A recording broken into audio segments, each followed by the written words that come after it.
Amend the Mass Media Group is California Capital's premier YouTube channel focused on reparations, dedicated to political advocacy and apologetically aimed at shining a spotlight on our righteous justice claim for reparations.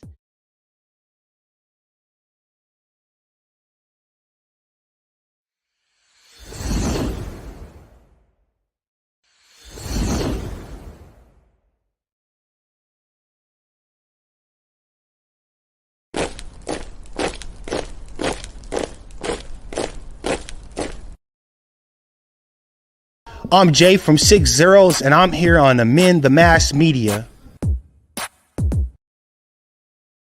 Oh man, ETM Media, man, my guy, you behind the scenes all the time on a Gangsta Lean, teaching us how to do it. Not only did you have your own platform, but you also help these black people know how to hold their positions down when their sound system failed. So I appreciate you having the music giant skill sets that you have, because not only were you able to hold this interview down, you're able to hold this whole scene down. You feel me? They don't know you was behind the scene holding it down, my guy.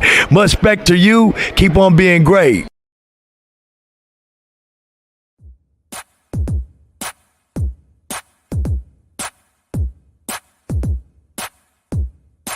Yes, sir. My name is Salahuddin Tula. My slave name is Jeffrey Sims. And out of being ashamed of being a slave, I changed my name. But now I'm proud of my history.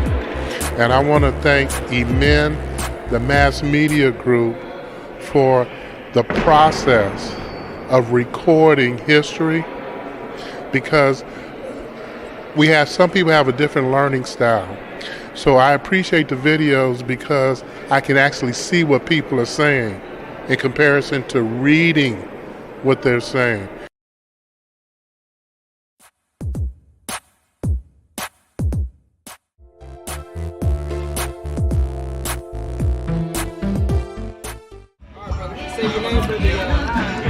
It's Devontae Clark, STEVANTE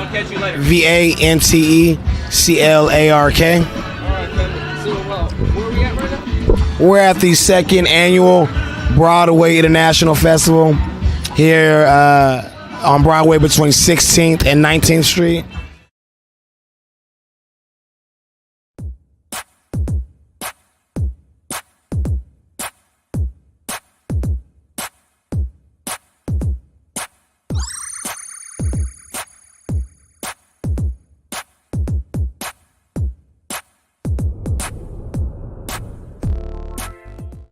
Well, H.V. Pierce, he was here too.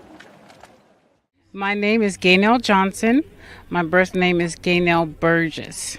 Gaynell Burgess. Yes. And how are you related to the Burgess? My great-grandfather is Rufus. My great-great-grandfather is Rufus Burgess.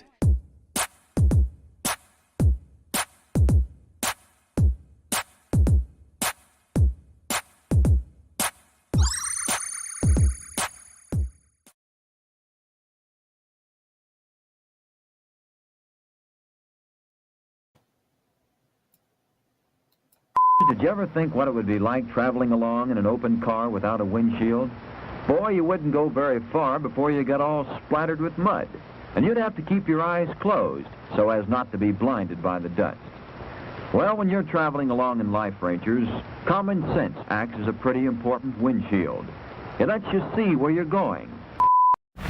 I am the greatest.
What's up, everyone? We are back again right here on Emin the Mass Media Group for the Road to Reparations show. Sundays at 10 a.m. I was going to say p.m. because I don't know. I was thinking about the evening, but this is in the morning, so it is a.m. My name is Umoya. And I'm Kim with Emin the Mass Media Group. And good morning. I am Darlene with In the Mass Media Group. Welcome, everyone. Welcome. So that was quite a stroll down memory lane there. Yeah, it sure was, and I wanted to play it not only for us, but for the people that have supported our platform, and for anybody else in the future who will hopefully be watching our content, because I think it's important for us to know what we've been doing for the past, has it been 4 years? Almost 5 years going on, Kim, now? Yeah, 2020. Definitely when we first got it going. And I can appreciate what Brother Sal said about, appreciating ETM, because everyone does have different learning styles. And he says that, history has been recorded. You can go back and watch it. I thought that was, I appreciated that very much. Yeah, definitely. And yeah, it's very interesting how when we take a look at, the work that we've been doing over the last couple of years, how we've been literally traveling up and down California and documenting these things. And I know, on one of those trips, especially San Diego, Kim and Darlene, they were like, man, we gotta go. And I was just like, I don't know. Funds is a little tight right now, but I'm so glad that I went, and I'm so glad that Darlene and Kim convinced me to attend the California Reparations Task Force down there in San Diego. Yeah, so, we didn't want to mess up our record of attending every single one, right? Yes, definitely. Yes. Ancestors made it happen. They sure did. Sure.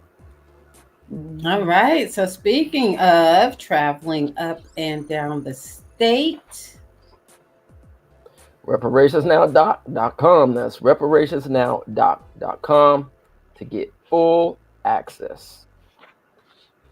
All right. And that's for Reparations Now, the documentary, which is also available to view the theatrical release on Tubi TV. Reparations Now. I was going to say, I'm just so used to saying reparationsnow.com, but this is not reparationsnow.com. This is actually our ETM Media Group store. You can get your latest merch, so go to etmmediagroupstore.com. See, it's Sunday. etmmediagroupstore.com. That's etmmediagroupstore.com. Yes, that's one way you can support our platform and also show your support for reparations. And there's even some lineage-based reparations merch there, so go check it out. Also, another way to support our platform is the ETM Amazon affiliate link. Just click on the link in the description before you do all your Amazon shopping, and that's another way to support us. Don't let Bezos get all the money. Word. 2024 Reparations Manifestations Planner. Cut the check in the building. Go get your planner right now. We're in March, but it's never too late. Never too late to start manifesting. And Ms. Darlene. Yes, we always want to remind everyone what the 5 forms of reparations are, and it's 1, restitution; 2, compensation; 3, habilitation; 4, satisfaction; 5, guarantees of non-repetition. And also, in order for our lineage-based California reparations to pass, we need 41 assembly members, 21 senators, and 1 governor to sign. And again, 41 assembly members to say yes, 21 senators to say yes, and 1 governor to sign equals California reparations. Yes, and some of those bills we want that calculation to come true for is SB 490, California American Freedmen Affairs Agency, or the CAFA office, which would create the infrastructure needed for some of these reparations initiatives. Genealogy office would be part of the CAFA office, in addition to communications, media affairs, data research, and collection office, among other things. So that is definitely a priority here at ETM Media.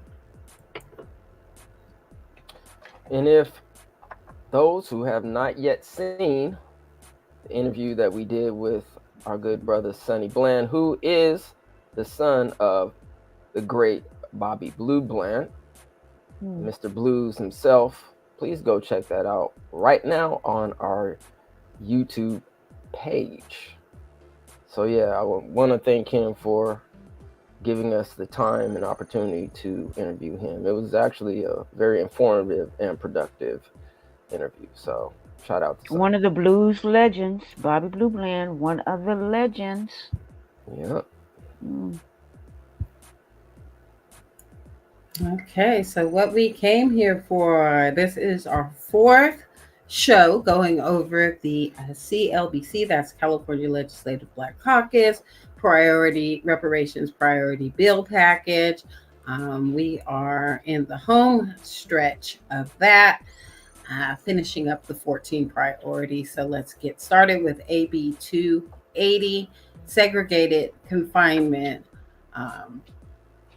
Yes. California Legislature 2023-2024 regular session Assembly Bill number 280, introduced by Assembly members Holden, Brian, Carrera, Weber as the principal co-authors, Senator Durazo, among others. So let's see what this is about. An act to add Article 7, commencing with Section 2697 to Chapter 4 of Title 1 of Part 3 of the Penal Code relating to segregated confinement. Legislative Council's Digest, AB 280, as amended, Holden, segregated confinement. Existing law establishes the state prisons under the jurisdiction of the Department of Corrections and Rehabilitation. Existing law places county jails under the jurisdiction of the sheriff for the confinement of persons sentenced to imprisonment for the conviction of a crime. This bill will require every jail, prison, public, or privately operated detention facility, and a facility in which individuals are subject to confinement or involuntary detention to develop and follow written procedures governing the management of segregated confinement as specified, and to make those written procedures publicly available. The bill will require those facilities to document the use of segregated confinement by, among other things, providing written orders of that confinement to the individual confined as specified. The bill would prohibit those facilities from involuntarily placing an individual in segregated confinement if the individual belongs to a designated population, including, among others, that the individual has a mental or physical disability, or that the individual is under 26 years of age, or over 59 years of age. The bill will require the facility to periodically check on the individual and have a medical or mental health professional periodically assess the individual. The bill will require a facility to offer out-of-cell programming to individuals in segregated confinement for at least 4 hours per day, not including time spent on an unpaid work assignment or in paid employment. The bill will require a facility to maximize the amount of time that an incarcerated person held in segregated confinement spends outside of their cell by providing outdoor and indoor recreation, education, clinically appropriate treatment therapies, and skill building activities as specified, and will require facilities to develop and provide appropriate programming to individuals that pose a significant safety risk to themselves or others as specified. The bill would also authorize a facility to use segregated confinement to help treat and protect against the spread of communicable disease under certain circumstances. The bill would prohibit a facility from holding an individual in segregated confinement for more than 15 consecutive days and no more than 45 days in a 180-day period as specified. The bill would also prohibit a facility from imposing limitations on services, treatments, or basic needs, conducting out of cell programming opportunities in a smaller cage or therapy module, placing an individual in segregated confinement on the basis of confidential information as specified, using specified restraints when an individual in segregated confinement and using segregated confinement as a means of protecting an individual. This bill will require a facility administrator or chief physician to conduct a secondary review of a person in segregated confinement's disputes regarding qualification in the designated populations category. The bill will require facilities to create and publish monthly, semi-annual, and annual reports as specified. The bill will require the Office of the Inspector General and the Board of State of Community Corrections to assess each facility's compliance with the Act as specified. This bill would require local and state authorities to promulgate regulations or directives to implement the Act where applicable. The bill would declare these provisions to be severable by imposing additional duties on county jails. This bill would create a state-mandated local program. The California Constitution requires the state to reimburse local agencies and school districts for certain costs mandated by the state. Statutory provisions establish procedures for making the reimbursement. This bill would provide that if the Commission on State Mandates determines that the bill contains costs mandated by the state, reimbursement for those costs shall be made pursuant to the statutory provisions noted above.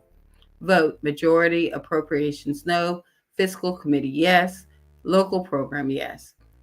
The people of the state of California do enact as follows. Section 1, Article 7, commencing with Section 2697, is added to Chapter 4 of Title 1 of Part 3 of the Penal Code to read Article 7, Segregated Confinement.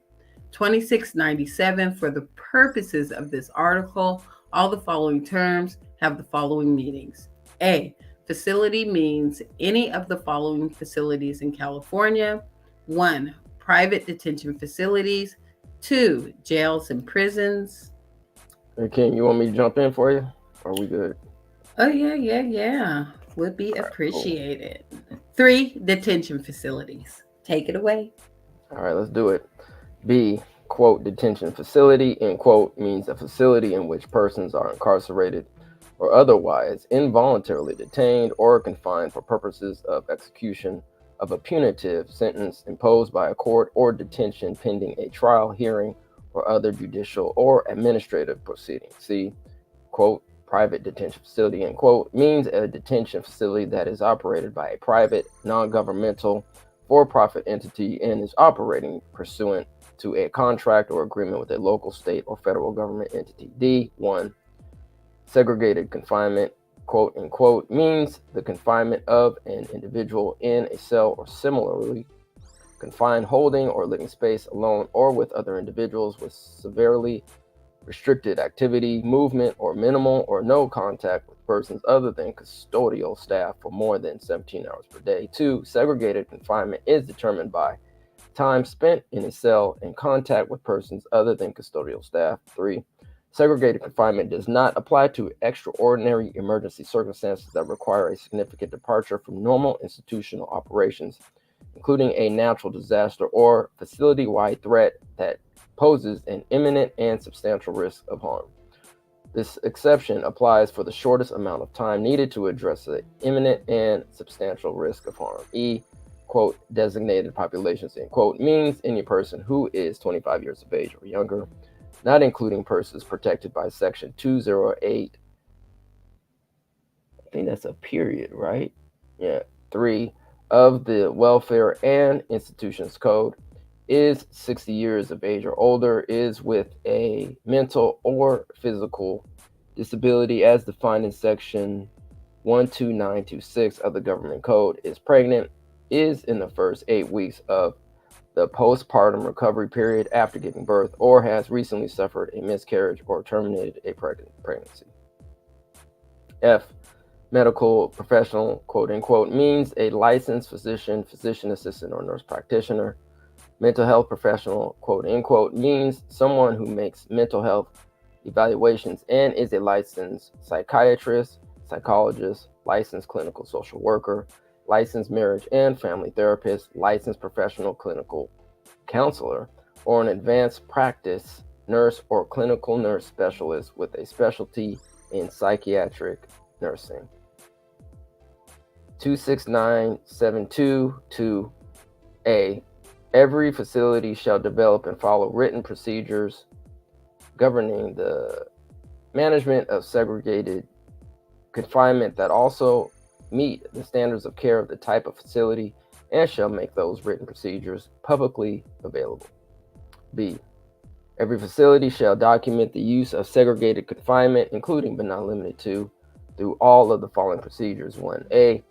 Written order shall be completed and approved by the facility administrator or designee within 24 hours of a person being placed in segregated confinement. 2. The order shall be provided to the individual within 24 hours of placement in segregated confinement, and its contents communicated to them in a language or manner the individual can understand. 3. A clear and consistent log shall be kept detailing the time spent in segregated confinement and the necessary compliance with the standards required for the confinement. 4. The written records required by the subdivision shall be maintained by the facility and updated daily. C. When an individual is placed in segregated confinement, the facility shall do all the following. 1. Document the facts and circumstances that led to placing the individual into segregated confinement. 2. Document the date and time that the individual was placed into segregated confinement. 3. Notify its medical or mental health professionals in writing within 12 hours of placing an individual in segregated confinement. 4. At least twice per hour, check on the individual involuntarily placed in segregated confinement.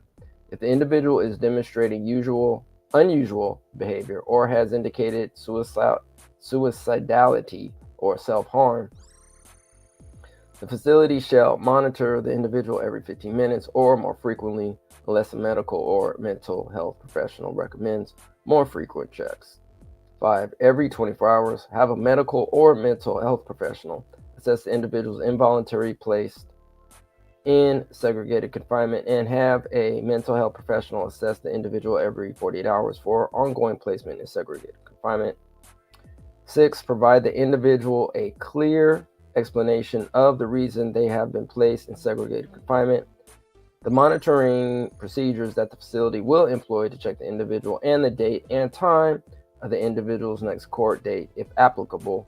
The explanation shall be provided to the following in writing in a language or manner the individual can understand within 24 hours of placement in segregated confinement. All right, Darlene, you want to jump in and take some of this? You want a piece of this? Number 7. Like, maybe not. Number 7. A facility shall impose no limitation on services, treatment, or basic needs such as clothing, food, and bedding. The facility should not impose restricted diets or any other change in diet as form as punishment. An individual should not be denied access to their legal counsel or representative while in segregated confinement. 8. Offer out-of-cell programming to a person in segregated confinement at least 4 hours per day, including at least 1 hour of recreation. A person in segregated confinement shall be offered programming led by programming or therapeutic staff that is comparable to the programming offered to a person in the general population. All other out-of-cell time may include peer-led programs, time in day room or out of cell recreation area with other people, uh, congratulate males, whatever that is, volunteer programs or other congregate activities unless the facility administrator or medical or mental health professional determines that that person possesses an extraordinary or unacceptable risk of intimate physical harm to the safety or security of other detained person or staff. In those cases, the facility shall provide the individual with the required out of cell time in an appropriate manner that provides access to staff based programming and contact with persons other than custodial staff. A facility shall document any program restriction it imposes and articulate in writing the basis for limited access to congregate programming with a copy provided to the detained person that contains the specific reason why the person currently poses an extraordinary or unacceptable risk of intimate physical harm to the safety or security of detained persons or staff. A facility should not conduct out of cell programming opportunities in a smaller cage or therapy module. Time spent on an unpaid work assignment or in a paid employment shall not be considered out of cell programming. 9. Not use additional shackles, leg cuffs, double lock irons, or other restrictive means when an individual is segregated in a segregated confinement, including but not limited to transportation to recreation programs and other services, unless an individual assessment is documented that the restraints are required because of an intimate, significant, and unreasonable risk to the safety and security of other detained persons or staff. D. A facility shall maximize the amount of time that an incarcerated person held in segregated confinement spends outside of their cell by providing outdoor and indoor recreation, education, clinically appropriate treatment therapies, and skill building activities. Cells or other holding or living spaces used for segregated confinement shall be properly ventilated, appropriately lit according to the time of day, temperature monitored, clean, and equipped with properly functioning sanitary fixtures. E. A facility shall develop and provide appropriate programming to individuals that pose a significant safety risk to themselves or others and shall provide opportunities for individuals to transition to less restrictive housing that are not segregated confinement as defined in paragraph 1 of subdivision D of section 2697, including but not limited to evidence-based transition programs and modules found to be effective and successful in other carceral facilities. This can include but not limited to all of the following: transition pods, which provide transition pods would provide participants with opportunity to interact with other incarcerated individuals while out of restraints. 2. Transitional groups, which are a revolving group that assists individuals who are preparing to be promoted to lower custody levels. 3. Residential rehabilitation units that are designated to provide access to therapy, treatment, and rehabilitative programming for individuals who have been determined to require more than 15 days of segregated confinement. These units shall be therapeutic and trauma informed and aim to address individual treatment and rehabilitation needs and underlying causes of problematic behaviors. F. A facility should not send a detained person to segregated confinement as means of protection from the rest of the detained population or alternative means of separation from a likely abuser. If an individual fears for their safety, the facility shall transfer them to a more appropriate custody, including but not limited to a single cell with significant programming and out of cell time, such that it is not segregated confinement, a different section of the facility, or a sensitive needs yards or individual housing. Placements in these alternative forms of custody shall give full access to out of cell time, program, and other services available to the rest of the detained population. G. A facility shall not hold an individual in segregated confinement for more than 15 consecutive days and no more than 45 days total in a 180-day period. On or before the 15th consecutive day in segregated confinement, a facility shall transfer the individual out of segregated confinement to an appropriate congregate or individual setting. In either case, whether held in congregate or individual setting, the facility shall allow the individual at least 6 hours of daily out of cell congregate programming, services, treatment, and meals with an additional minimum of 1 hour of congregate recreation. H1. A facility shall not involuntarily place an individual in segregated confinement, including for disciplinary reasons, if the individual belongs to a designated population. Ooh, thank you for that, Darlene. I'll jump back in Okay. now. 2, if a person in segregated confinement disputes a decision made by facility staff or facility medical professionals regarding qualification in the designated populations category, the person may request and receive a secondary review of the determination. 3, the facility administrator or chief physician shall conduct the secondary review as appropriate. A facility shall not place a person in segregated confinement solely on the basis of confidential information considered by the facility staff, but not provided to the individual placed in segregated confinement or included in required records. J. A facility shall not place a person in segregated confinement solely on the basis of the person identifying as lesbian, gay, bisexual, transgender, or gender nonconforming. K. A facility may use segregated confinement for medical isolation purposes to treat and protect against the spread of communicable disease for the shortest amount of time required to reduce the risk of infection in accordance with the state of federal public health guidance and with the written approval of a licensed physician or nurse practitioner. Each facility shall create a monthly report on the first day of each month, as well as semi-annual and annual cumulative reports. Each facility shall make the reports available to the public by posting them to the facility's internet website.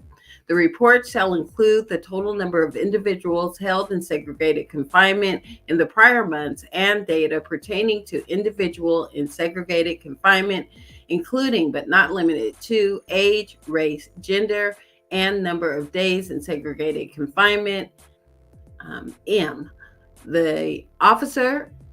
The Office of Inspector General shall assess each correctional facility within the Department of Corrections and Rehabilitation, including private detention facilities, for compliance with this article relating to segregated confinement, and shall issue a public report no less than annually with recommendations to the legislature regarding all aspects of segregated confinement in correctional facilities, including but not limited to policies and practices concerning placement of persons in segregated confinement, designated populations, length of time spent in segregated confinement, hearings and procedures, programs, treatment, and conditions of confinement in segregated confinement, and assessments of rehabilitation plans, procedures, and discharge determinations. The office shall have full access to all records of facilities in their jurisdiction pertaining to segregated confinement and may conduct site inspections as appropriate. The Board of the State of Community Corrections shall assess each local correctional facility, including private detention facilities, for compliance with this article relating to segregated confinement, and shall issue a public report no less than annually with recommendations to the legislature regarding all aspects of segregated confinement in correctional facilities, including but not limited to policies and practices concerning placement of persons in segregated confinement, designated populations, length of time spent in segregated confinement, hearings and procedures, programs, treatments, and conditions of confinement in segregated confinement, and assessments and rehabilitation plans, procedures, and discharge determinations.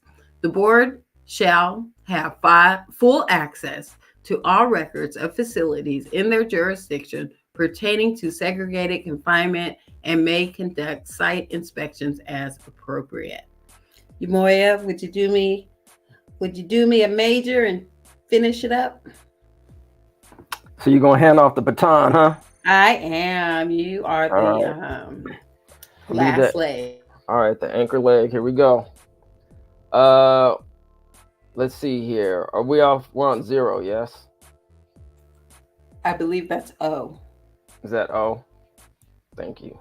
The other 0. All right. O.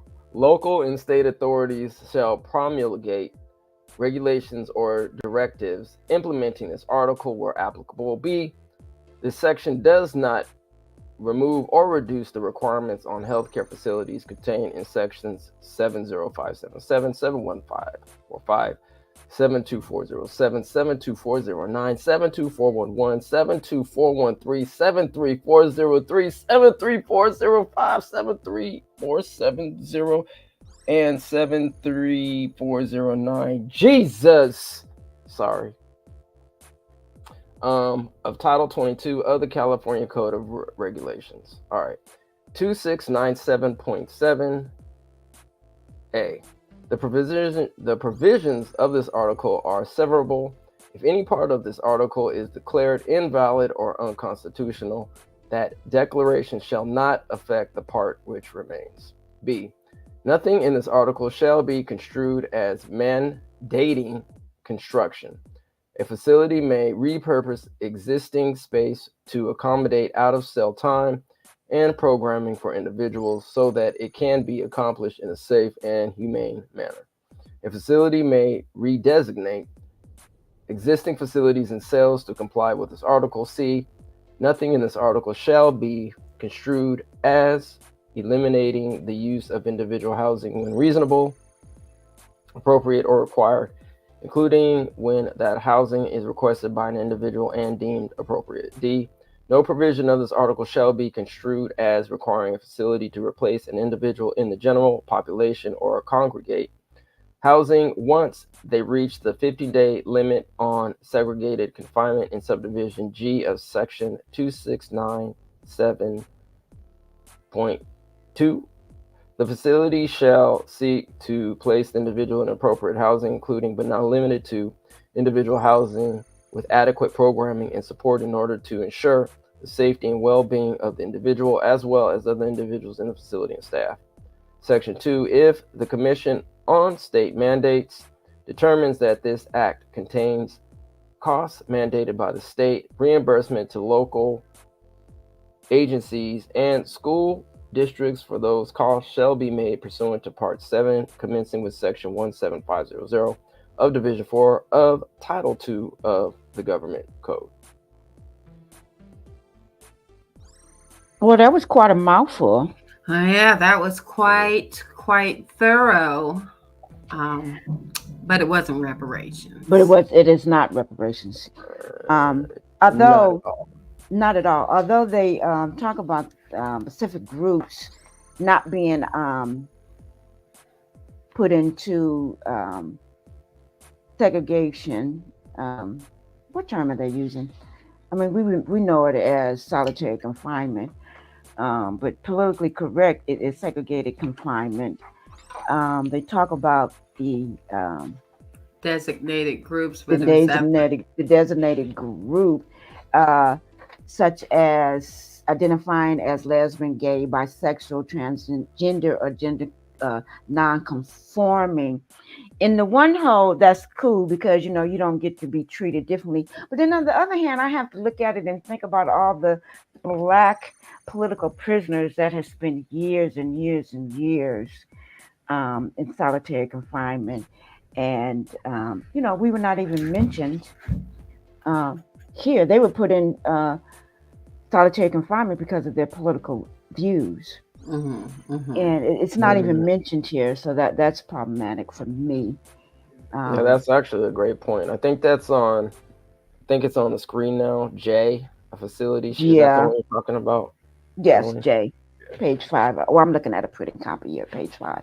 Okay. Yeah, and so that's I've read about that, and I also and then I'll let you guys voice in. And when I read over this the other day, Kim, I could not help think about the case in New York of Khalif Brower, who the young man spent 3 years in the hole for allegedly stealing a backpack. The backpack. Yeah, and then Mm. he come out, and it just was not ready to integrate into society and committed suicide. The Rikers hands have his murder on their hands, as far as I'm concerned. Yeah. So it's it just does not satisfy what we consider reparations. We're not even mentioned. So, but it is absolutely good policy. Good policy. We can agree Yeah. on that. I can agree Okay. on that. Yes. I'll just interject two things. One, they said congregate like a billion times in this thing, and Yeah. just to clarify, congregate means to gather into a crowd or a mass or communal. So, I mean, it's kind of obvious, but I just wanted to just reiterate they kept saying that word. So, yes, that's what congregate means. And I think and I'm glad, Darlene, that you mentioned J, because I think they should actually include when it says the facility shall not place a person in segregated confined solely on the basis of the person identified as lesbian, gay, bisexual, transgender, or gender confirming. I think they need to add in race, ethnicity, political, what did you call it? Political ideology, political prism. Well, Ideology, that's what we, yeah. back in the 60s and 70s, they were put in solitary confinement for their political ideologies, black political prisoners. That's what they were called. So, I mean, I agree. It could be strengthened. The language could be strengthened, and also it is not reparations. Absolutely. Yeah. All right. So, Kim, do you have anything, or shall we go to the next? I mean, do you think that, they didn't have those designations in the race, political affiliation, or ideology because that's already a standard in California code that you don't discriminate on those bases? Is it in the code? You know that for sure? Is it in there? Well, I That's a mean, question, right, Kim? Yeah. that's a question, but yeah, I mean, you always hear that they're not supposed to discriminate based on those things, whether it happens or not. Yeah, it's supposed to be, you're not supposed to discriminate on those things already. Well, then they should strengthen it by what, like you said, strengthen it by adding it in there. They need to get written, written documentation about why they're being put in there. All that needs to happen. I And think then this is a good policy. good policy. And then up in earlier in the bill, it said something about the Constitution. So does that mean that this needs to go on the ballot? Is this changing something in the Constitution as it stands? I mean, that might need some further exploration and review. Where does it say that, Kim? Do you remember? I don't. I think it was when I was reading one of the first 2 pages, but that's something we can here just it goes. make it. It's on.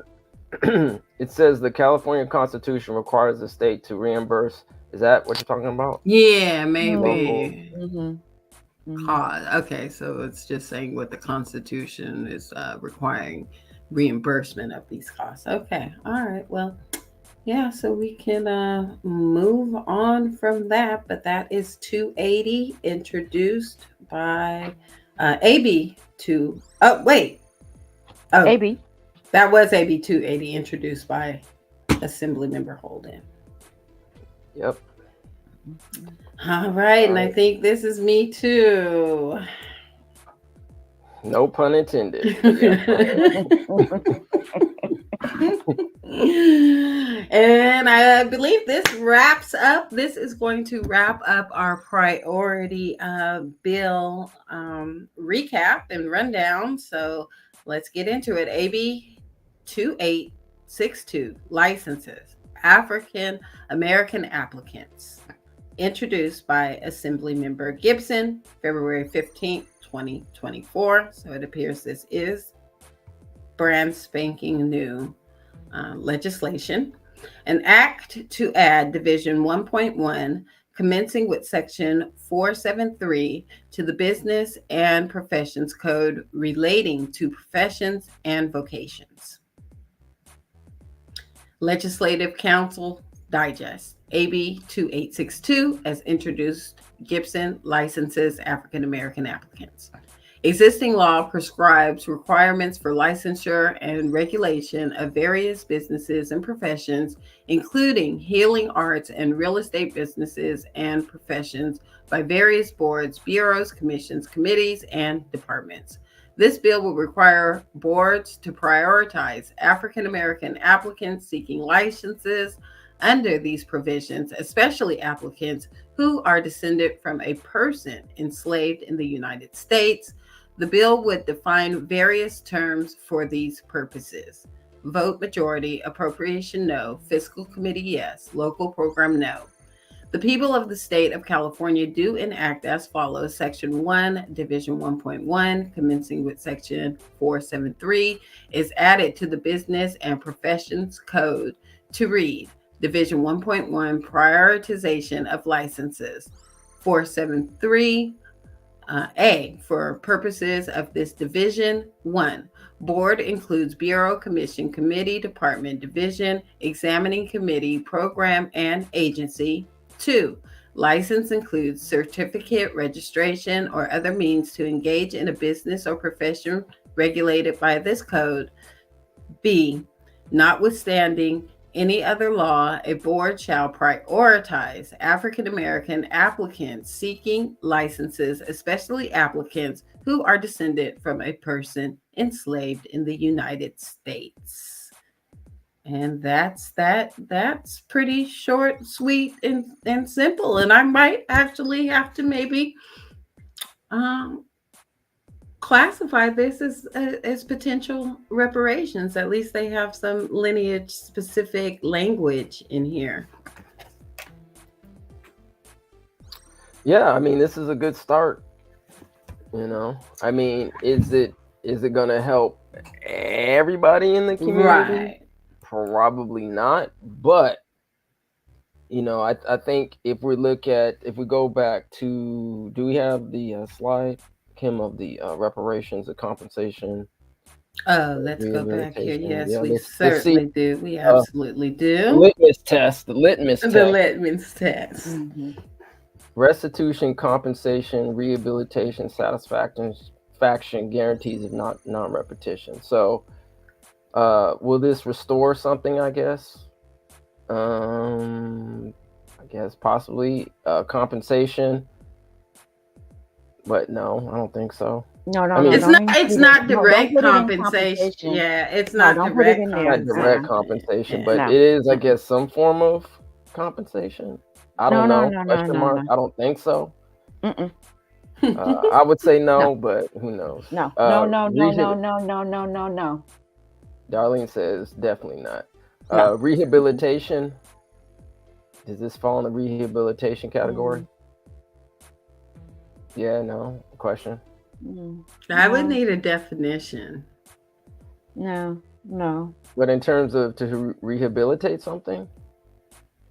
Rehabilitate as far as like medical or social services or well, this legal. is sort of business rehabilitation, I guess, if we're getting prioritized in contracts and licensures when we were not previously. So with that can, and also if you say it like that, Kim, that can be a part of satisfaction.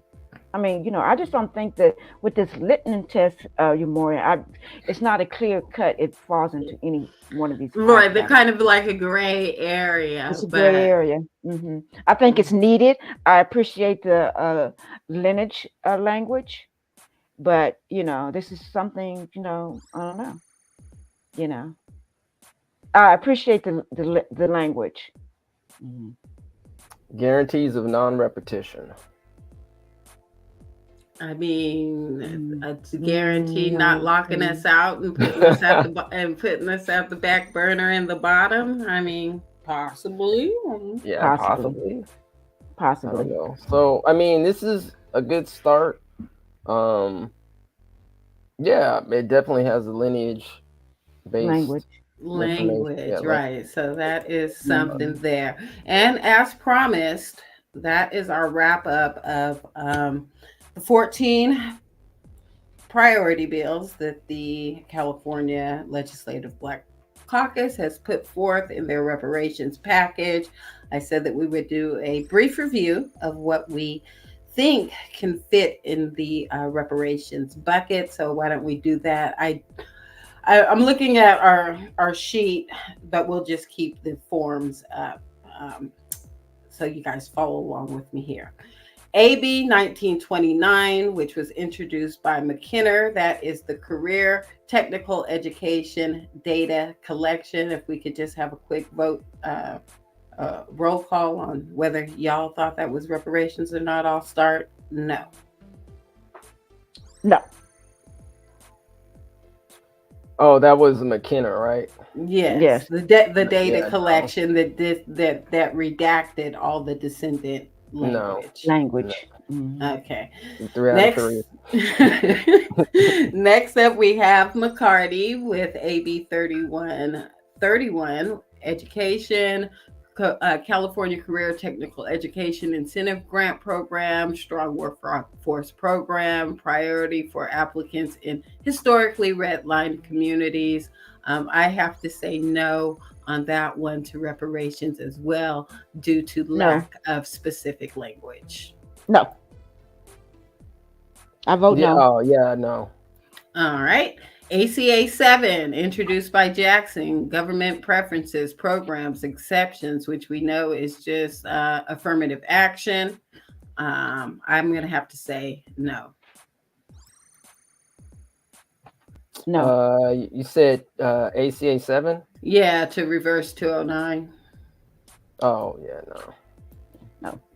3 for 3 again? Stay batting. 100%. Okay, no. ACR 135, Human Rights Violations and Crimes Against Humanity, African Slaves and Their Descendants, introduced by Weber. So that was the acknowledgement.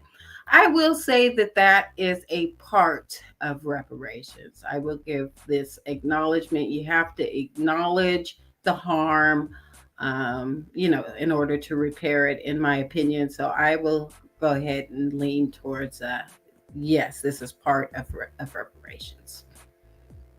And Kim, as we have spoken over the past few weeks, I'm on the fence with that one.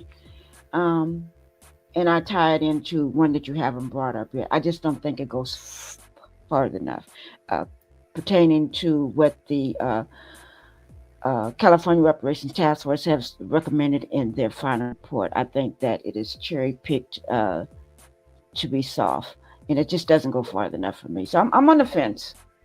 Kim, if you want, I just shared the priority bills spreadsheet. So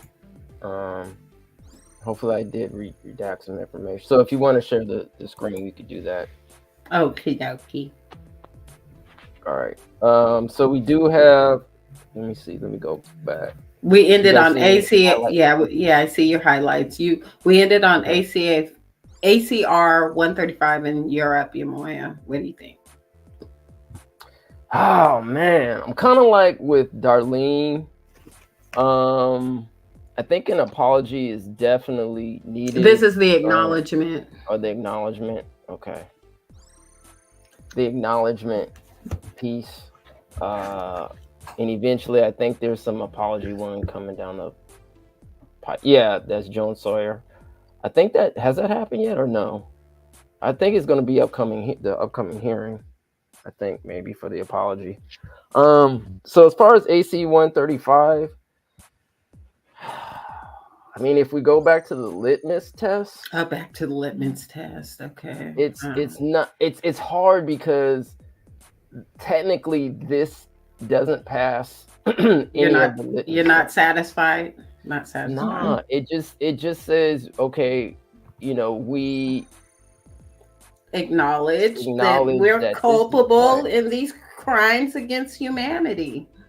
I mean, and it's hard, but I guess you could put it in there, but maybe there's some things that you can go outside of, the 5 quote unquote harms that we're dealing with, that the UN has provided to the global community.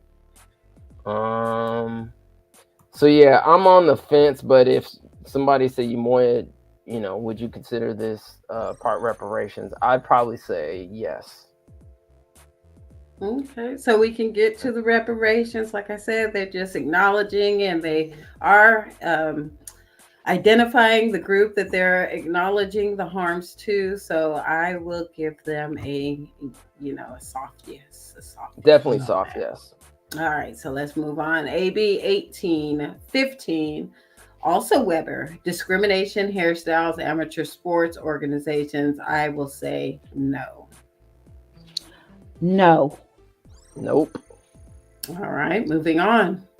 SB 1050, Bradford, California American Freedmen Affairs Agency, racially motivated eminent domain. Yeah, that's a racially motivated eminent domain. I'm going to have to say no, just because on our read through, it was not lineage specific language. Darlene? For that reason, Kim, I'm going to have to follow you. If the language would just be strengthened, yes, but it isn't. Until I see an amendment, I'm going to have to say no. Whew, man, pressure.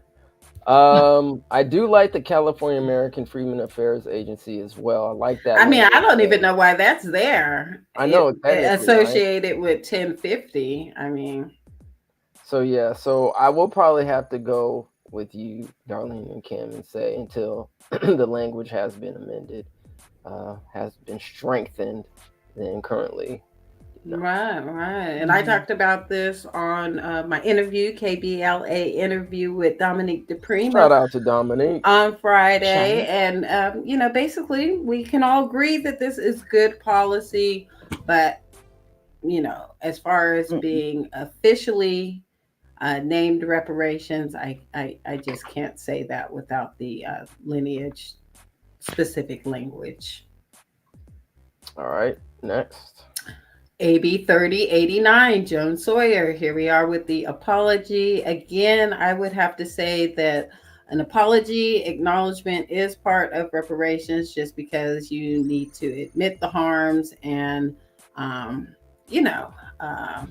admit it and show some kind of remorse in order for reparations to occur. So I would say it's a part of reparations. So that's another soft yes. Mm-hmm. Okay, AB 3089, Joan Sawyer, and skipping back to ACR 135. The reason I say no to both of them is because they use the same information on the same bill. Okay, that they took out of chapter 16 of the final report. And again, they did not go further. And I keep saying this, page 601 of the final report says that these apologies have to flow through SB 490, an agency, to hold listening sessions where the community can voice their concern and talk about their trauma. Everything needs to flow through SB 490. Again, they left that out. They left out the part that the apology and acknowledgement must come from the highest official in the state. They left that out.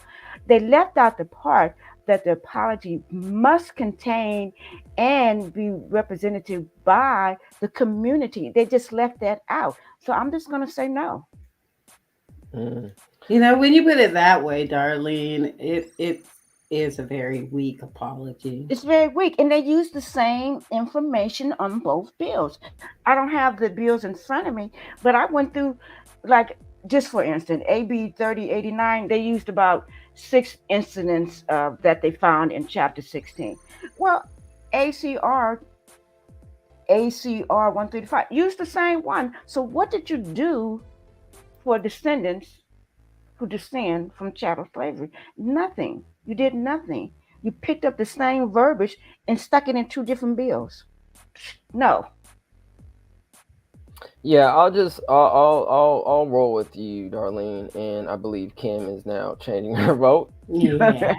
You flipped me. You flipped me. Thank you, Kim. I love it when I can flip my sister. Yeah, we go and you gonna flip your brother too because we all on the same page on this one. Absolutely not. This is not reparations. Yeah, I mean, tighten this up. Tighten this up. Tighten it up. So you said, Darlene, that in the task force report chapter, it said that this apology needs to come from the highest office. So right now, is the apology just coming from Joan Sawyer? He doesn't even mention that in the bill. Mm. He doesn't even mention that. Don't cherry pick the soft stuff. Don't cherry pick it. Okay. Chapter 16 is very extensive of the racism and the harms that and what needs to be, what they need to apologize for. They give so many examples about the sterilization, about the American natives, about the Japanese, about the Holocaust, and how all of it filtrated through an agency. Why isn't that in ours? Because they don't. Why? Because they don't support SB 490. That's a question. I don't know. Why isn't that in ours? All right. So we're no. So many examples. We're not accepting this apology, but we'll accept them checks. Yeah, and don't want to belabor this, but just real quickly, my thing is this: like, if the apology doesn't fit in that litmus test, right? When we're talking about, guarantees of non-repetition, restitution, et cetera, compensation, then we just have to look at it as, decent policy maybe, but it's just not reparations. Like, what is it? Guarantees and not like what are we looking at when we look at these bills and say, okay, what is going on with this? And this 3089 is just, I'm trying to fit it into one of those 5 forms, but it's just you can't. You're just like, it just doesn't fit in there. All they have to do is strengthen it. Read chapter 16, community, and you'll understand that this does not pass the litmus test. It does not. It's like fitting a square peg in a round hole. Huh? Don't work. Keep trying. All right, let's move on. ACA 8. ACA 8, which is ending slavery, indentured servitude in the prison system. Wilson introduced, I'll have to say, not reparations. Not reparations. Absolutely not. All right, that was quick and easy. AB 1986, Bryan, criminal justice reform, state prisons, ban books. No, not reparations. No. Nope. Okie dokie. AB 2064, Joan Sawyer, criminal justice reform, racial equity, violence prevention. I'll say no. No. And another no. Okie doke. AB 1975, Bonta Health, Medi-Cal, medically tailored supportive foods and nutrition interventions. I'll say no. No. SB 1089. I don't think we logged your official. You didn't get my official? Oh. I didn't hear you if you said. You didn't hear me? AB 1975. I was just a little silent. Yeah. Nah. Yeah. Nah. No. Okay. SB 1089, Smallwood Cuevas. Now, we did read this bill. It was about a paragraph when we read it. We noticed that there have been some updates since we read it live on the show. At the time that we read it, I had to say no. I don't know what the new language says, if it would make it more of a reparations proposal, but from what I've read, what we read live on the show, no. Okay, Kim, I'm going to say no, and I have read the amendments, and I would still say no. No. No. Thank you, darling. Thank you so much for your due diligence. You're welcome. And maybe if we have time, once some of these bills starts going through the legislative process and they do receive some amendments, maybe we'll read those as well. Right. And just to the listening public, also you can read this too at your Legiscan website, SB 89. When we read it on the show, it was half a paragraph long. Now it's been extended to what, about 6 pages, Darlene? Yes. Yeah, so there has been quite a bit of new language added. If anybody wants to go read it before we get around to it. All right, next. AB 280, we just read that one, segregated confinement, and that's also a no. No for me. And no for me. And AB 2862, which we also just read, dealing with business licenses and priorities for African Americans. They do have the descendant from enslaved persons in there. So I will say that this is, leaning towards reparations. I'll have to, put it in that box for now. I like the term leaning and on the fence as well. I'll just put it there for right now. I would just like to see him strengthen it a little. I mean, although he does have the language. Right. It's a good start. It's a good start. It has potential. It has potential. And, it's just some of these are too long, but this one is definitely too short. Mm-hmm. How are you going to make sure that this works? Again, let's have an SB 490. Let's have the CAFA office to ensure that this works. Good point. So again, everything flows through SB 490. That's just how I feel about it. All right, I'll give it a soft yes. Because of the language? Shall I elaborate? No, I was going to say, well, soft yes. Is it because of the language, Amari? Because it does have the descendant language in there. Yeah, no, I mean, it does have it. I think one of the issues, as you were saying, Darlene, like how does it fall into one of those 5 categories? And maybe it does, maybe guarantees of, non-repetition, maybe satisfaction. Maybe restitution. And we need infrastructure to make sure it doesn't happen. That's how you guarantee it won't happen. You need an infrastructure.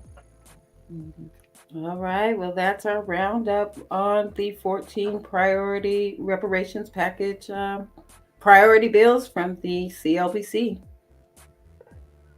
All right. So we're gonna, I guess, go over 2 more bills and then wrap it up for today. So everyone who is listening, please like and share this video, and don't forget to hit that bell. All right, so SB 1331, the Fund for Reparations and Restorative Justice. Once again, this is not part of the priority bills for the CLBC, but we feel like this bill is something that should be read and for the public to be aware of. SB 1331, the Fund for Reparations and Restorative Justice, introduced by Senator Bradford. An act to add Chapter 6.1, commencing with Section 6630 to Division 7 of Title I of the Government Code relating to state government. Legislative Council's Digest. SB 1331, as introduced, Bradford, the Fund for Reparations and Restorative Justice. Previously existing law established until July 1st, 2023, the task force to study and develop reparation proposals for African Americans, with a special consideration for African Americans who are descendants of persons enslaved in the United States. Previously existing law required the task force to, among other things, identify, compile, and synthesize the relevant corpus of evidentiary documentation of the institution of slavery that existed within the United States and the colonies that became the United States as specified, and to recommend appropriate remedies in consideration of the task force findings as specified. Previously existing law required the task force to submit a written report of its findings and recommendations to the legislature as specified. Existing law establishes the Special Fund for Economic Uncertainties and required the controller to make, among other transfers between that fund and the general fund. A transfer from the general fund to the special fund for economic uncertainties of the unencumbered balance in the general fund at the end of each fiscal year. Existing law continuously appropriates monies in the Special Fund for Economic Uncertainties to the Director of Finance for the purpose of allocating funds for disaster relief as specified.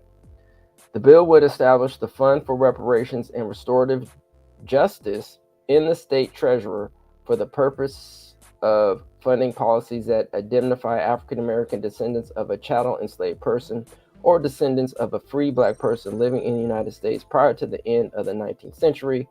The bill would require the controller to transfer from the Special Fund for Economic Uncertainties to the Fund for Reparations and Restorative Justice an amount equal to 6% of transfers from the General Fund to the Special Fund for Economic Uncertainties as specified. Upon appropriation, the bill would require the monies in the Fund for Reparations and Restorative Justice to be expended for the above described purpose. The bill would authorize the fund to receive monies from any other federal, state, or local grant or from any private donation or grant as specified. Vote: majority appropriation, no. Fiscal committee, yes. Local program, no. The people, the state, the people of the state of California do enact as follows. Section 1, Chapter 6.1, commencing with Section 6630, is added to Division 7 of Title 1 of the Government Code to read Chapter 6.1, the Fund for Reparations and Restorative Justice. 6630, the legislature finds and declares all the following. A, California has begun the process of addressing its role in accommodating and facilitating slavery, perpetuating the vestiges of enslavement, propagating state-sanctioned discrimination, and tolerating persistent systemic structures of discrimination against living African Americans across its systems of government at the local and state level. B, as a result of this historic and continued discrimination, African Americans in California, especially those whose lineage,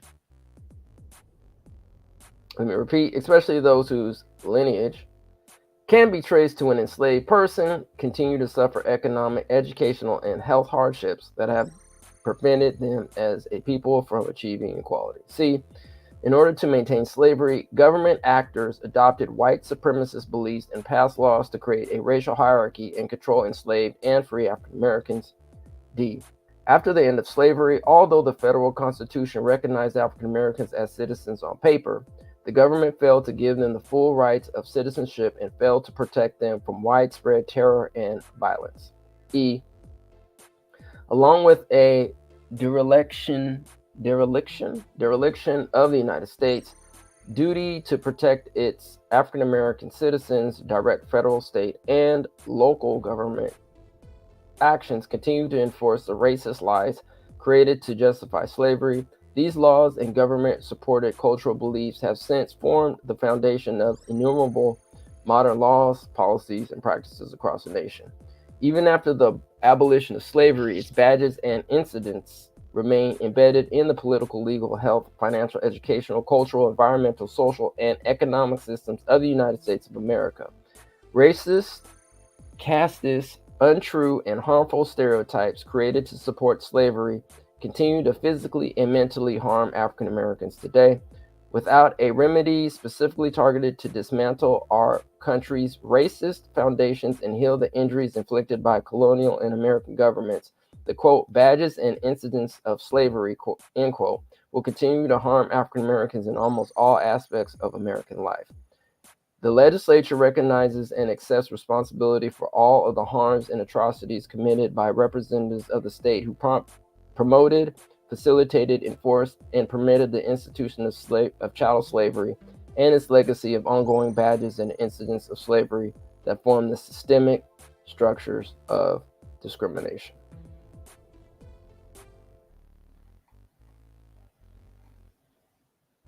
And that was Senate Bill number 1331, introduced by Senator Bradford. Thoughts? Sounds like a good start, to create this infrastructure to fund reparations. So I'll give it a thumbs up. Mm-hmm. I'll give it a thumbs up as well. The only thing that I would say is that because I didn't know, no question, is unimportant. About the 6%, why did they pick that number? It's because the population of descendants in California is 6%. Yeah, that's a good question. I think we should Yeah. ask, Senator Bradford why that number, Mm-hmm. 6%. Mm-hmm. What I will say is that this is pretty solid. Mm-hmm. This is actually pretty solid. So, yeah, I mean, there's a number there to say, hey, this is what we can allocate to. Now, if that number is correct or not, I don't know. But I'm sorry, go ahead, Darlene. No. I was just listening to you. And in Yeah, I'm addition feeling to the fine with that. 6%, the 6% from the general fund, there were other ways that people could contribute. They said what private corporations or Federal other government. yeah. Oh, here we go. Mhm. Section B. It says the controller shall transfer from the special fund for economic uncertainties to the fund for reparations and restorative justice an amount as determined by the Department of Justice and equal to 6% of the transfers from the general fund to the special fund for economic uncertainties as specified in the Annual Budget Act. Upon appropriation by the legislature, the monies in the fund shall be expended for the purposes of described in subdivision. Okay, and then it continues. The Fund for Reparations and Restorative Justice may receive monies from any other federal, state, or local grant, or from any private donation or grant for the purposes of this chapter. Mm-hmm. So, do you think when they say private donations, they're maybe speaking about the corporations, the banks, the school? Yeah. So okay, just want to make sure that we're clear on that. For their part in this horrific Holocaust to our people. Yeah, I mean, Mackenzie Scott, if you need a good I know, right? cause to donate some of them Bezos billions. And Mackenzie Scott is Jeff Bezos, Amazon owner's ex-wife. She's donating all her money to charities. So yeah, she can definitely shoot some of that money over to this fund for sure. Mm-hmm. Okay, well, that seems to get our seal of approval. Shout out to Senator Bradford. Yes, indeed. All right, so we got, I guess, 2 more, I think, to go. And SB 1007 Housing Property Assessment of Relief Grant Program. I believe Kim or Darlene, I'm not too sure. Yeah, I'm up on that one. Is that you, I'm Darlene? up. Yes. Okay. SB 1007 Housing Property Assessment Relief Grant Program. It was introduced February 1st, 2024. And I would like to say you can find information about this where he got this information from. It was recommended by the California Reparations Task Force. You can find it in Chapter 22. It is right there for you to read. Page 684. Okay, it is an act to add Chapter 6.9, quote, commencing with Section 5067, 6.5, end quote, to part of Division 31 of the Health and Safety Code relating to housing. Legislative Council Digest. SB 1007 as introduced Bradford Housing Property Assessment Relief Grant Program. Existing law establishes the Department of Housing and Community Development in the Business, Consumer Services, and Housing Agency and requires the department to administer various housing programs, including various financial assistance programs relating to housing. This bill will establish the Homeowners Assistance for Descendants of Enslaved Persons program for purposes of making, upon appropriation by the legislature, grants available to descendants of persons enslaved in the United States. The bill will require the department to develop and administer the program and provide grants to qualified applicants it selects to receive the grant. The bill will set forth eligibility requirements for applicants and procedures for administrating the program. Excuse me. Vote majority appropriation no, fiscal committee yes, local program no. The people of the state of California do enact as follows. Section 1, Chapter 6.9, quote, commencing with Section 50676.5, end quote, is added to Part 2 of Division 31 of the Health and Safety Code to read, Chapter 6.9, Homeowner Assistance of Descendants of Enslaved Persons, 50676.5. For purposes of this chapter, the following definitions apply. A. Department means the Department of Housing and Community Development. B. Principal resident has the same meaning as in subdivision K of Section 3 of Article 8 of California Constitution. C. Program means the Homeowners Assistance of Descendants of Enslaved Program as established by this chapter. D. Qualified application means an applicant who satisfies all the requirements under Section A of Section 50676.5.2. 50676.5.1a. The Homeowners Assistance for Descendants of Enslaved Persons is hereby established for the purpose of making grants available to descendants of persons enslaved in the United States. B. Upon appropriation by the legislature, funds should be distributed under the program in accordance with this chapter. 6. The department shall develop and administer the program and, consistent with the requirements of this chapter, provide grants to qualified applicants it selects to receive the grant.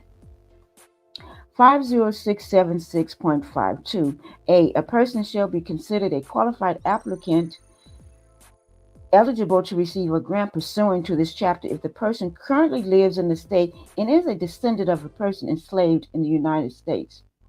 B. The department shall solicit and receive each round of application for this program by January 1 of each year. Monies are available for the chapter's purpose. C. Grants provided pursuant to this program should be used to assist descendants with down payment or real property to use as a principal residence, to subsidize mortgage payments, and for homeowners insurance. I like it. I like it. Yep. And just to note, this bill 1007 will be coming up for hearing on April 2nd. So anybody interested in that, to see what goes on at the hearing surrounding this bill, it is on the agenda for April 2nd, and that is 1007. So it sounds like, there's some flexibility in the way that this grant can be used. Now, will it touch everybody? No. No. Yeah. Yeah, I mean, because somebody like me, I'm not interested in getting a home. But my daughter, it could affect her, it could Right. affect, nieces and nephews. So I'm gonna have to agree that this is an excellent start. Definitely a probably, part of reparations, and they got the language right. They got the language correct. All righty. Let's go to the next one. Well, we didn't get your What take, say Yamoya. you, Yamoya? Ditto. I mean, not much I can say. I mean, he's doing a great job with this particular bill. The language was there. It's pretty straightforward, to the point, and makes sense. So, yeah. All right, let's take a look at SB 1013, also Bradford. SB 1013, taxation, property tax assistance for descendants of enslaved persons, amended in the Senate March 20th, 2024, California Legislature 2023-2024 session, 1013, introduced by Senator Bradford. All right, there's some redacted information here. Should we read through that?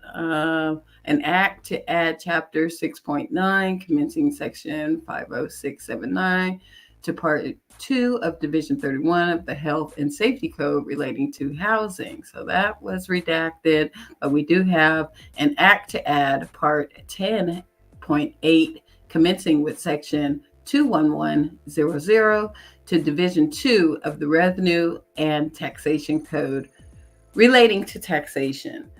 Legislative Council's Digest, SB 1013 as amended, Bradford, redacted portion. Housing Property Tax Relief Grant Program is redacted. Instead, we have taxation, property tax assistance for descendants of enslaved persons. So we're taking it from a grant program to a assistance program.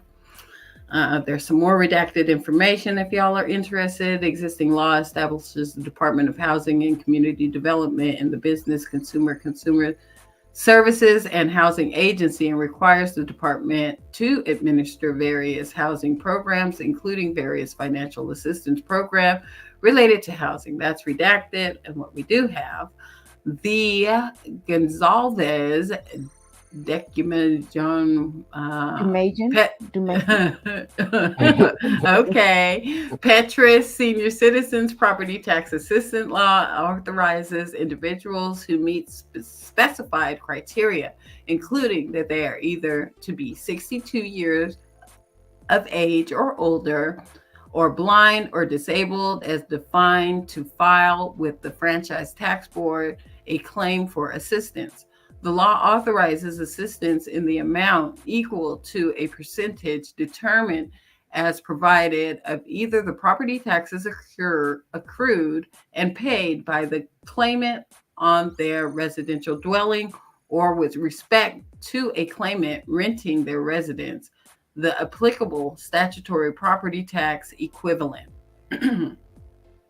This bill would establish the Property Tax Assistance for Descendants of Enslaved Persons program for purposes of making, upon appropriation by the legislature, redacted grants, money available to persons who meet specified criteria, including that the persons currently live in a formerly redlined neighborhood in the state and redacted are descendants. And what we have instead is a descendant of a person enslaved in the United States. For purposes of providing financial assistance equal to a percentage of property taxes on a residential dwelling as defined, the bill would, for purposes of determining a person's eligibility for monies under the program, require the person to provide an affidavit under penalty of perjury containing specified information. If the residential dwelling is owned by the person on property owned by a nonprofit incorporated association, by expanding the crime of perjury, the bill would impose a state-mandated local program. The bill would require the department is redacted, would require the Franchise Tax Board to develop and administer the program and provide grants to qualified applicants. It selects to receive the grant. That portion is redacted. So instead it reads, and to provide monies to eligible claimants. The bill would set forth procedures for administering the program.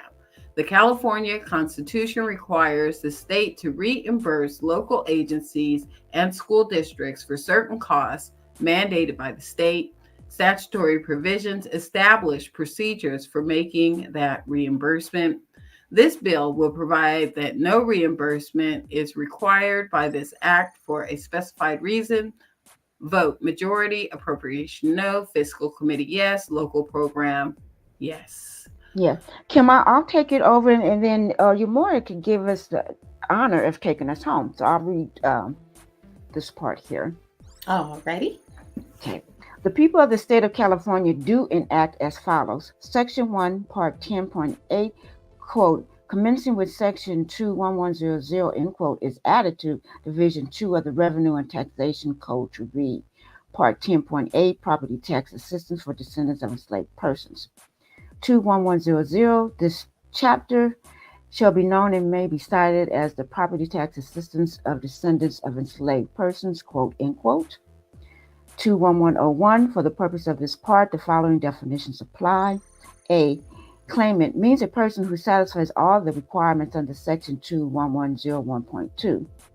B, household includes the claimant and all other persons whose principal place of residence is the residential dwelling of the claimant. For the purpose of this subdivision, quote, other persons, end quote, shall exclude bona fide renters, minors, or students. C. Program means the property tax assistance for descendants of enslaved persons program as established by this part. D. Property tax, quote unquote, means all taxes exclusive of interest, penalties, and principal payments on improvement bonds and charges for services levied against a claimant's residential dwelling by any taxing agency for payment in any fiscal year ending on or after June 30, 2025. Quote, property tax, end quote, includes license fees imposed by Part 5, quote, commencing with Section 10701, end quote, if the fee is imposed on land owned or rented by the claimant. E, quote, residential dwelling, end quote, means a dwelling in the state used as principal place of residence by the claimant and the land surrounding the dwelling as is reasonably necessary for use of dwelling as a home. Quote, residential dwelling, end quote, should also include mobile home that is owned by a claimant that is subject to property taxation pursuant to Part 13, quote, commencing with Section 5800, end quote, of Division 1, and that is located on the land owned or rented by the claimant. F, quote, taxing agency, end quote, should have the same meaning as Section 121. 21101.1a, the property tax assessment for descendants of enslaved persons program is hereby established for purposes of providing financial assistance to descendants of a person enslaved in the United States. B, upon appropriation by the legislature, money shall be distributed under the program in accordance with this part. C1, the Franchise Tax Board shall develop and administer the program and, consistent with the requirements of this part, shall provide assistance to claimants it selects to receive the assistance. 2. The Franchise Tax Board should adopt any rules and regulations necessary for the administration of this part. You want to take it from there, Umoja? All right, let's do it. I think we have about another page and a half, maybe. 21101.2a. A person may file with the Franchise Tax Board a claim for property tax assistance in accordance with this part. A person shall be considered a claimant that is eligible to receive assistance pursuant to this part if the person satisfies the following conditions. 1. Currently lives in a formerly red line neighborhood in the United States. 2. Is a descendant of a person who is enslaved in the United States. 3. Is an owner and occupant of a residential dwelling that is the person's principal place of residence on the last day of the calendar year that ends within the fiscal year for which assistance is claimed. 4. Submits a complete claim to the Franchise Tax Board within the deadline set by the board. 5.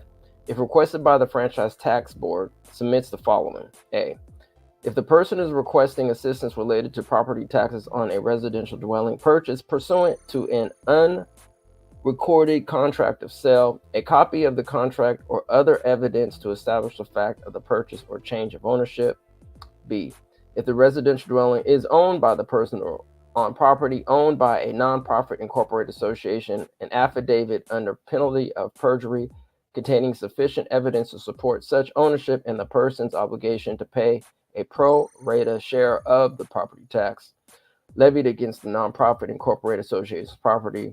21101.3. The Franchise Tax Board may provide assistance to claimants who are eligible under Section 21101.2 in an amount equal to a percentage of property taxes on the residential dwelling. However, any assistance shall be provided in accordance with the following. A.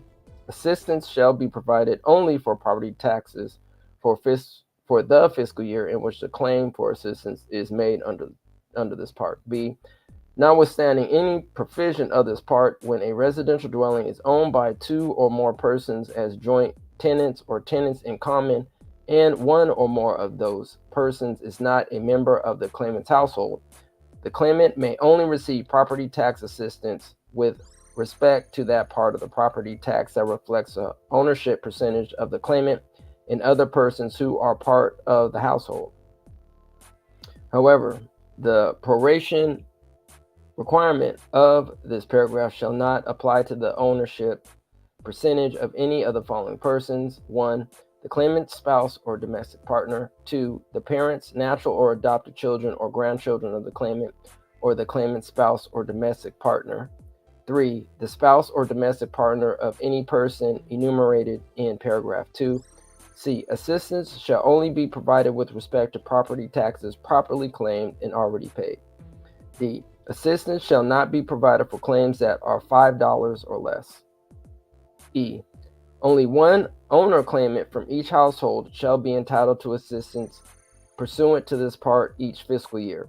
When 2 or more persons of a household are eligible to claim assistance under this part and disagree as to who the owner claimant shall be, the matter shall be referred to the Franchise Tax Board. The board's decision shall be final. Section 2.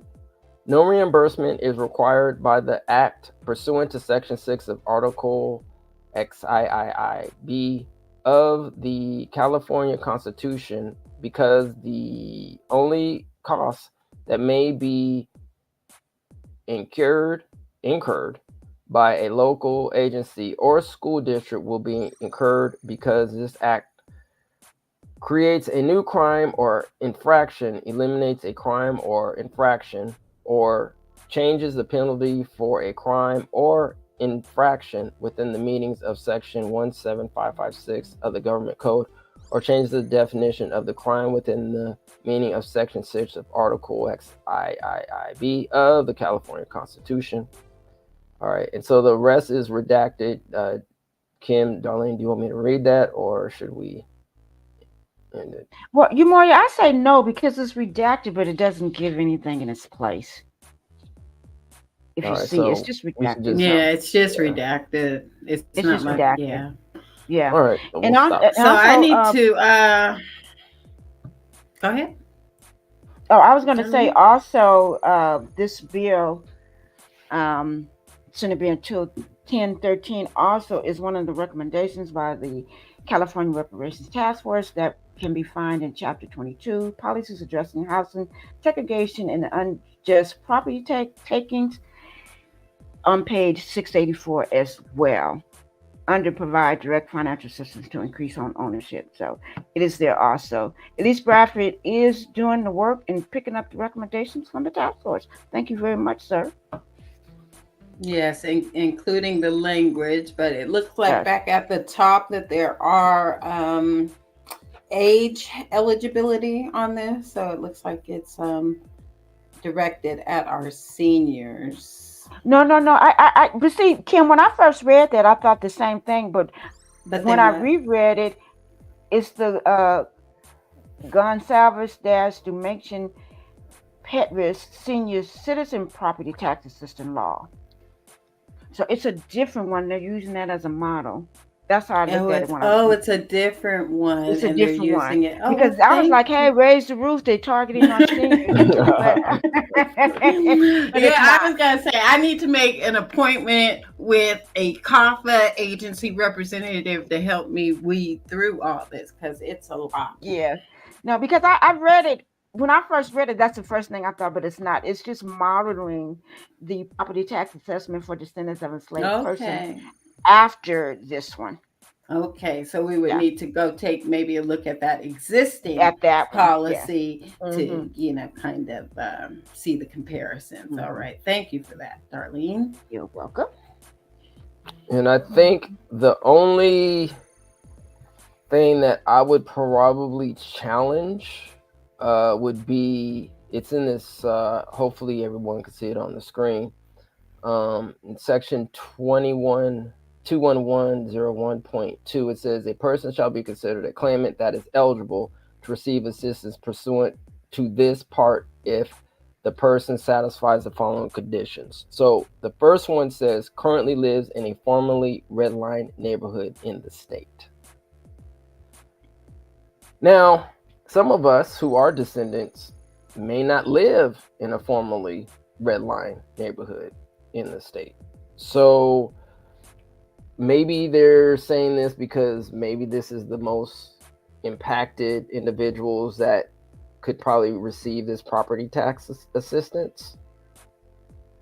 I don't know. Probably need some further clarification on that, but that would probably be my only challenge, or I mean, we'd always have to, pick through this a little further, but just off the top, that kind of stood out to me. Like, Yeah, that actually stood Yeah. out to me at the Mm-hmm. top when first, laying eyes on this legislation. And I said it should also extend to restrictive covenant neighborhoods, which would pretty much cover the gamut out here in the whole Yeah. California. state. It was either restrictive covenants or redlined areas.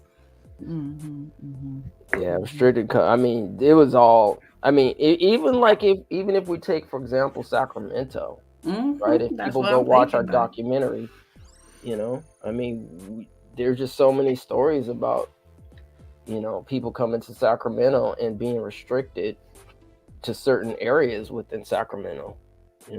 I mean, it was literally like you either had to know a white person. No, basically, you did have to pretty much know a white person in order to get in these other Right. neighborhoods at one point. And it's quiet as kept, maybe even still today. But yeah, so That's not quiet. what'd you say? It ain't It's quiet quiet. as It's not for kept. real. Mm-hmm. So yeah, so that's one that stood out to me. Yeah, I agree. That should be I agree. expanded. Mm-hmm. But I like your language, Kim. Covenant. The Restrictive covenants, yeah. Restrictive covenant, because like you said, that would cover the gamut. It really does. It really Right. does. Mhm. Because I was telling Kim about my childhood in San Francisco, and I won't belabor the point because it's a long story. But the areas I lived, they were black, and I'm proud of that. I had a wonderful childhood, but I also know that we couldn't live elsewhere. You know what I mean? So I mean, does that Right. apply? And as far as Yeah. these restrictive covenants, I mean, it was actually, written into mortgage documentation. A lot of Yes. neighborhoods out here in Sacramento that that you can't sell to black people.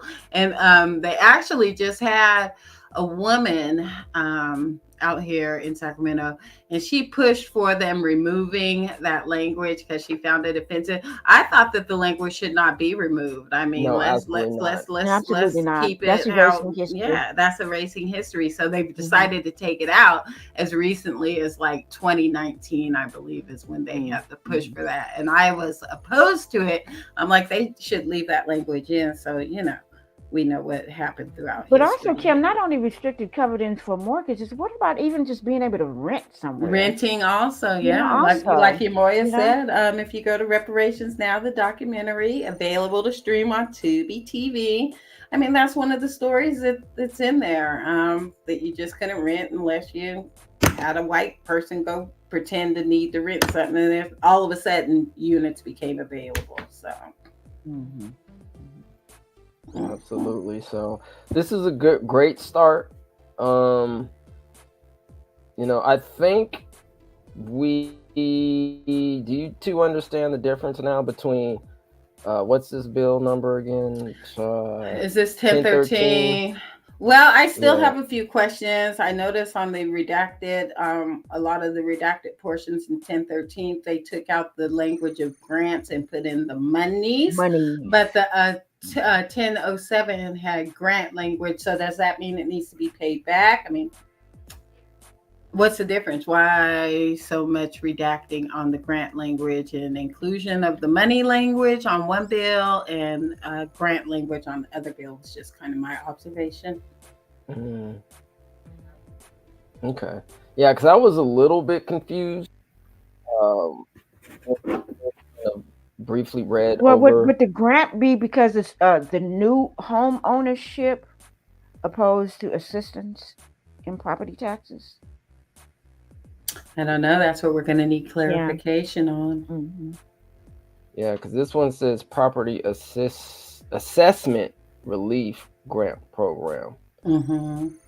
So yeah, I would love to sit down. Man, I've been trying to get Senator Bradford on, this platform, and so I don't know. Maybe we can reach out to him so he can kind of explain the difference between this homeowners assistance and this other one. Maybe the differences have to deal with taxation assistance. I'm gonna go back to this one again. Yeah, property tax assistance. And the other one, what was it? A grant? I think it was for Grant program, they called it. Okay, so maybe this is just a property assessment grant program. Okay, Yeah, so grant program. So yeah. So I'm just, yeah. wondering, because grants typically don't have to be repaid, so that's not what it would be. But yeah, one is monies and one is grants, and maybe it has to do something with the I don't know, the fact that the franchise tax board is involved or something. Involved in it, yes. That part right there. Yeah. Yeah. But I think both of them are a good start, the language is correct. So it's a good start. I just think for these two it is some gray area. I just think, like you said, maybe we can get Senator Bradford on and we could really, take a deep dive in, why the two separate bills. Yeah, just to get some clarification, just so we on it. understand, what's going on with these bills. But I gotta give Senator Bradford kudos. Yeah. And flowers, because he's doing a phenomenal job. Yes. And as they mentioned, and I just want to go back to this bill just real quick before we get out of here. This 2862, it did have the lineage language in here. Now, I believe I did ask, don't quote me, but when we were at the CLBC press conference at the state, I think I did ask which one had lineage based out of their priorities words or language in it, and I believe this one they did say 2862. I have to go back. She did. So You're correct. So they were correct on what they were saying. But still, is this reparations? That's questionable. That's questionable. And I find that some of these bills, are just so meaty, and then some of them are just so weak with the language and the length of it, So I find that very interesting. And the one that has the language is short, because it doesn't even talk about how to facilitate the descendant community to get these licenses. What infrastructure is in place? Again, I'm gonna go back to SB 490. Right. Is it supposed to just be the honor system? Yeah, no, let's just get it right. Yeah. Well, I mean, it does say here, one, board includes bureau, commission, committee, department, division, examining committee, program, and agency. But I understand what you're saying, Darlene. What specific agency are we referring to? And I don't think that's mentioned here. Mentioned. Yeah. So yeah. All right. I guess let's go to some of the comments in here, and then I guess we can call it. So everyone, thank you very much for joining. Please like, share, and subscribe. Kim, do you mind putting up the CLBC cover? That's okay. So we go through. The CLBC cover. Or the, what are we calling it? The reparations, road to reparations. Thank you, ma'am. All right. Peace, family. Thank you for joining.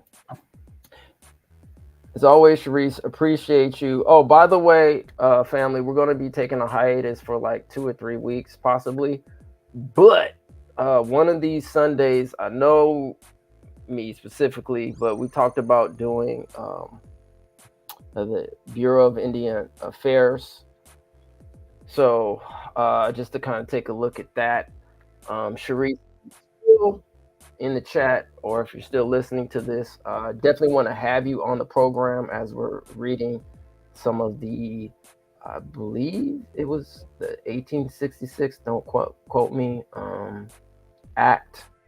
So we can kind of go into that and take a deep dive into that. So if you are available, please let us know.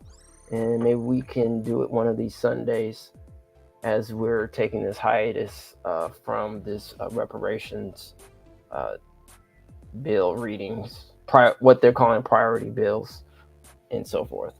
All right, so thank you for that, Sharice. Yes, Bradford is on fire. None of these bills can be read without taking SB 490 into consideration. Even SB 1050 must be read in connection with SB 490, or else how will they determine who's eligible?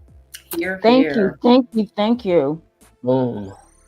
LA County has already started the process to formally remove restrictive covenants. Yeah, but we ain't forgot. Yeah, Never I mean, we got to have that archived in the record somewhere. Yeah, it needs to be somewhere in a. All you gotta do is pick up several books that's in there. That's what I said. Do not toss or throw away these books. If they don't want to teach it, you teach your own children. They're all through the books that I have, so they are actively hiding information. HCD uses the term, quote, grants for assistance program. So I guess she's saying it's interchangeable. Thank you for that clarification, Sharice. Okay. Yes. All right. Yes. Love to get you on the program. I know Sharice is into that. No. You're more than free of a hiatus. We do not. I don't want that to be the time when Sharice comes to the program. Yeah, Yamoya's not understanding what hiatus means. Well, y'all taking a break. well, this break don't include this person coming on the show. I'm telling you right now, that's not happening. Nah, y'all can. I'll let y'all take a break, and y'all can do what you need to do. But you like don't do what you need to do. But you don't. I will. I mean, it may not be next week, or maybe the Yamoya, we just said we want to be present when she comes on. I'll be there in spirit either way. All right. We'll push it out then. Thank you. Maybe like 3 weeks from now. So maybe since that's all I ask. I don't ask a lot, but I do ask that. You don't. All right. So sorry, Sharice couldn't do it anytime sooner. But, when the queen speak. But yeah, we would definitely love to have that. As a matter of fact, let me see. Do we have that cover in here, Ken, at all? Yeah, we do. It's the treaties cover. Can you pull that one up? Let me get there. Treaty. I think it's up at the top. Well. Here, you want me to? Here, I'll look for it. Here, I found it. Okay. All right. There we go. All right. So yeah, here it goes. The 1866 Reconstruction Treaties between the United States and the Oklahoma Tribe. So we're gonna go through this and just read it and just pick it apart and see what it's about, because I know there is some freedmen language in there as well. And so this is going to be a very interesting topic and discussion as we go forward in this California Road to Reparations, and Road to Reparations in general too, because I know we predominantly cover California reparations. As they say, so goes California, so goes the nation. But we do actually cover other parts of the United States of America, some of the other reparations movements that's happening right now, and in particular, city of Asheville. So if you haven't seen some of those live sessions that they've been doing, you can go check it out right here on Men the Mass Media. So shout out to everyone for tuning in, and everybody, both allies and ops and oppositions for joining. We appreciate you too. Appreciate your feedback. So I think that's about it. We will see everyone soon. Yes, we will see you soon. And do not forget, if you're interested in seeing what they have to say about SB 1007, that is on the agenda for April the 2nd. Yeah, Tuesday, April the 2nd. We'll speaking try to of get that, it streamed here on ETN, but if not, it is streaming. We'll be streaming on, the regular legislature channels. right. So yeah, we're gonna definitely try to see if we can get it, and if not, maybe we'll just clip some parts up and then put it up so everybody has some reference to where these bills are at right now, for sure. Right. And look for any calls to action that may come out on CJAC official Twitter page. May need some support on this if they're taking call-ins for these bills. So yeah, just stay tuned. Absolutely. Stay tuned, family. Darlene, is there anything else before we get out of here? I just want to appreciate everyone for always stopping by, acquiring this knowledge as we acquire it at the same time. We are in, should I say, uncharted waters, but we're here for it because this definitely does affect not only our community now, but communities coming up of descendants. So it's so important. All right, Sharice has one more question. Do you all think the governor would do CAFA by executive order? Great question. Mm-hmm. That's not such a bad idea. It's not. It's not. Would he? I don't know. Can't answer that, but that's a great question. Yeah, let's really put that on our radar. I say by any means. That might have to be a campaign push. Yeah, by any means necessary. We need that infrastructure. It's so important. Yeah, got to have that. Everyone hasn't. I know Kim mentioned. Kim and I, we were on the Freedmen's Fridays. I think that's what Dominique calls it. Yeah. Don't quote me. DePrima. So Kim did a great job, and I was trying not to stumble through the interview. No, you're a hard act to follow. You Maury Woodford, you are a very hard act to follow. So, and thank you, Darlene. Yeah, once again, Darlene coming through. And Friday, I think Friday called in. Another brother called in to the show as well. Yeah, Dominique, she's a good interviewer. I appreciate her. And as a matter of fact, she did say that she actually is going to be a volunteer to read for the CJEC final report readings, right? Let's see. She said that as well as appearing on this platform. So we have 2 commitments from her. So we definitely need to follow up. We will be following up with our good sister Dominique DePrima. So on that note, as always, please be safe. Enjoy your time with you and your family. Enjoy this time every day. And I'm telling you right now, it's so imperative to do what you need to do right now. Don't wait 2 years, 3, 5 years, or whatever. I mean, outside of, being an advocate for reparations, if there's something that you want to get done and you feel like you need to do it now, then just do it. Don't worry about what people thinking, how they're thinking about you, if you looking crazy or not. If you feel the passion to do it, then, just get it done, because time waits for no one at all. It's fleeting. Time is fleeting. Yeah. So on that note, love y'all and keep yourselves safe and warm. And on that note, peace and reparations. SB 490, introduced by Senator Stephen Bradford, is the first legislation that will create the California American Freedmen Affairs Agency.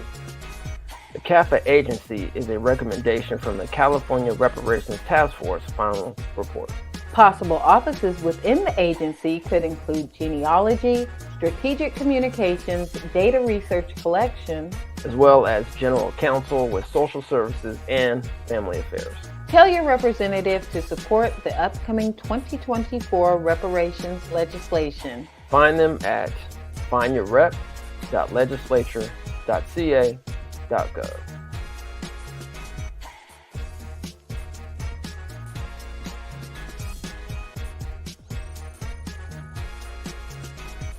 Lineage all day.